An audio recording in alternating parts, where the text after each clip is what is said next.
자, 더불어민주당 김병기 의원 얘기 좀 해볼까요? 김 의원이 자신의 아들, 이분은 이제 국정원 출신이잖아요. 예. 자신의 아들이 국정원 채용되는 과정에서 무슨 어떻게 보면 연좌제 피해를 받았다. 아니다. 이거는 의원이 갑질을 한 거다. 논란이 계속 왔다 갔다 하고 있지 않습니까? 예, 김병기 의원은 그 국정원 인사처장까지 하다가 이명박 정부 때 그 해임을 당했습니다. 아. 해임 당했는데 아들이 기무사 장교 출신인데 네.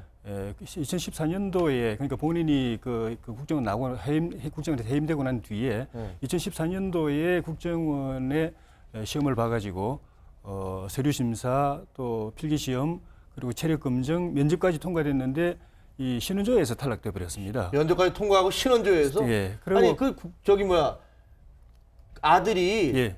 그 군에서 기무사 장교였다면서요? 예. 근데 무슨 어떻게 해서 신원조회에서 탈락을 하죠? 보통 이제 신원조회 하면은 우리는 이제 국보법이라든가 이런 거 관련된 또는 북한 쪽의 친인척 관련 뭐 등등 이렇게 해서 국정원 내 기밀 유지에 어렵고 또 보안 업무를 수행하기에 좀 적절하지 못하다.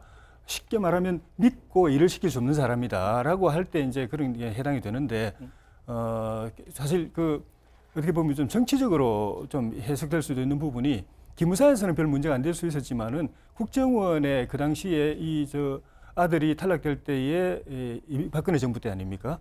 박근혜 정부 때 보면은 그 당시 국정원의 주류들이 볼 때는 아버지가 국정원에서 해임된 다르게 말하면 좀 국정원 조직에 대해서 불만을 가지고 있는 사람일 수 있는 거거든요. 네. 그런 그 아들도 똑같은 그 마인드를 공유하고 있다고 보면 이제 믿고 같이 비밀을 공유하고 기밀 작업을 시킬 수 없다 이렇게 생각할 수도 있었는데 그런 것이 신원조회 요건에 해당하는가 하는 부분이 이제 문제가 될 것이고. 그런데 이제 이게 이제 논란이 된 거는 그 이후에 2016년도 6월에 또 이제 탈락됐는데 2010년 10월에는 경력직으로 기무사 장교 경력까지 경력직으로 합격을 한 겁니다. 근데 그 사이에 어떤 변화가 있었는가 하면 아버지가 2016년도에 4월에 국회의원 선거에 당선돼가지고 6월부터 국회의원 임기가 시작된 겁니다. 그리고 국정원 담당하는 국회 정보위의 간사로 간사가 됐고 그때부터 계속 국정원의 인사 관련 자료, 특히 아들이 탈락한 이유에 대해서 자료를 계속 요구한 것이 결국 국정원의 압박이 돼가지고 나중에 마지못해서 그 아들을 갖다 경력직이라고 해가지고 또 합격시켜준 거 아니냐 이런 논란이 있고 그래서 야당은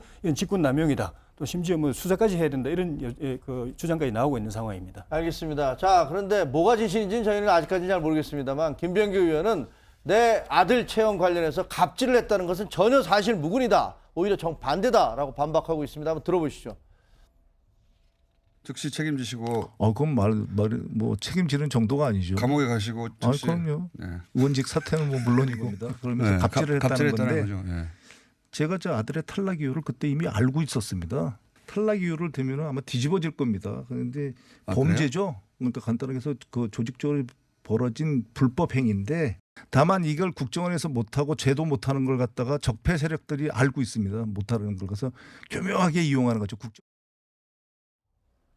자, 이게 무슨 국회의원의 갑질인지 아니면은 그 연좌제의 또 다른 변형된 형태였는지는 아마 이제 차차 밝혀질 거라고 생각을 하고요.